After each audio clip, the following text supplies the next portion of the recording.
In a saga filled with strange and mysterious episodes, this one ranks among the strangest and most mysterious. The book of Genesis includes a number of stories that are deeply mysterious or just downright strange.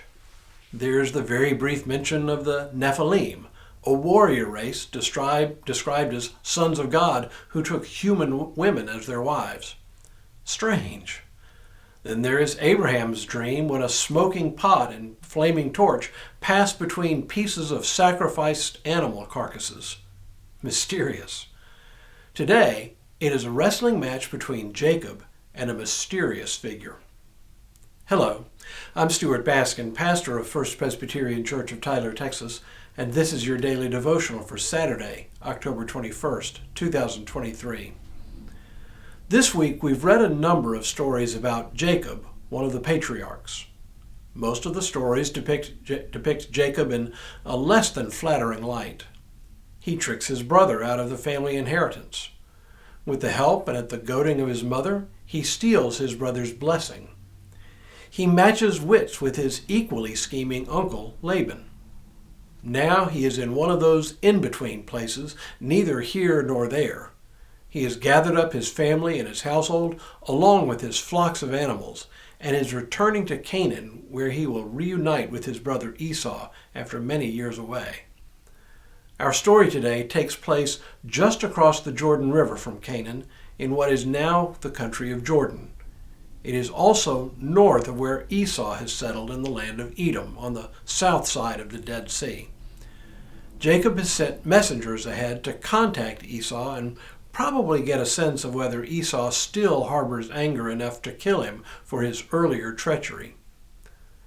The messengers return and report that Esau is sending 400 men north to meet Jacob.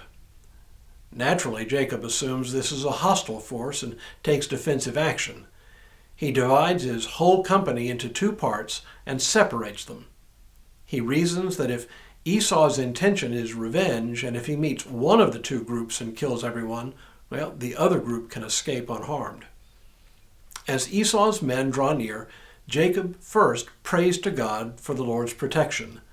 Then he puts together several groups of servants, each with a portion of his flocks, and sends them ahead in staggered groups, so that they reach Esau one after another, each telling Esau that these flocks are gifts from Jacob. In short, these are peace offerings meant to soften Esau's heart.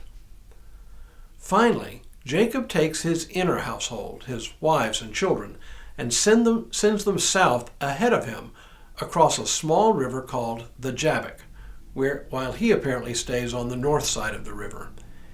He's now done everything in his power to put a buffer between himself and Esau, in case Esau intends to kill him. Now we come to the cryptic story of Jacob wrestling with a mysterious figure throughout the night. The story reads, Jacob was left alone, and a man wrestled with him until daybreak. When the man saw that he did not prevail against Jacob, he struck him on the hip socket, and Jacob's hip was put out of joint as he wrestled with him. Then he said, "Let me go, for the day is breaking." But Jacob said, "I will not let you go unless you bless me." So he said to him, "What is your name?" And he said, "Jacob." The man said, "You shall no longer be called Jacob, but Israel, for you have striven with God and with humans, and have prevailed."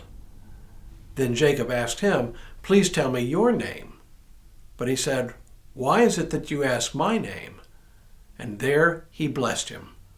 So Jacob called the place Peniel, saying, "For I have seen God face to face, and yet my life is preserved." Who is this mysterious figure? Is it someone from Esau's company? Is it an angel of the Lord? Is it God himself? Notice that he says, "You have striven with God and humans." Is the wrestling match a wrestling match with God? And notice that while the man gives Jacob a new name, he will not reveal his own name. For to know someone else's name is to have power over him, and God will not have power over him. So Jacob himself claims to have seen God face to face. It is a mysterious encounter, but out of this encounter, a new name, Israel. Jacob is given a new name, a name with meaning. Israel means struggles with God. Turns out this is not just a name based on one person's one-time wrestling match, though. It is a kind of signaling of Israelite and Jewish identity. Sounds like a bad thing, but is it? Consider that most of us argue with those who are closest to us. Why? Because what they think and do matters to us. God has named Jacob Israel as a way to acknowledge an important, perhaps indispensable facet of the relationship between God and God's people, an ongoing struggle for understanding, a continual wrestling match over matters of truth and justice. And this holds true not only for Jews, but for Christians as well. This has been brought home to me in my visits to Israel and in my conversations with Jewish colleagues.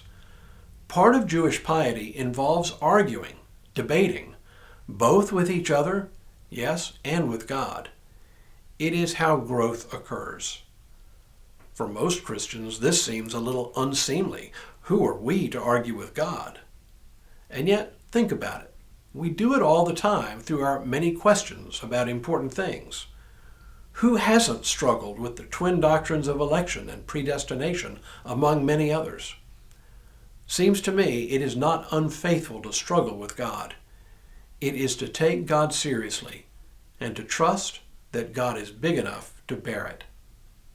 After all, if God could wrestle with Jacob on the shore of an obscure river, God can wrestle with us too. When we return next week, we'll look at another dreamer, Jacob's next to youngest son. But for now, may God continue to bless you and keep you in all that you do this day and in all the days ahead.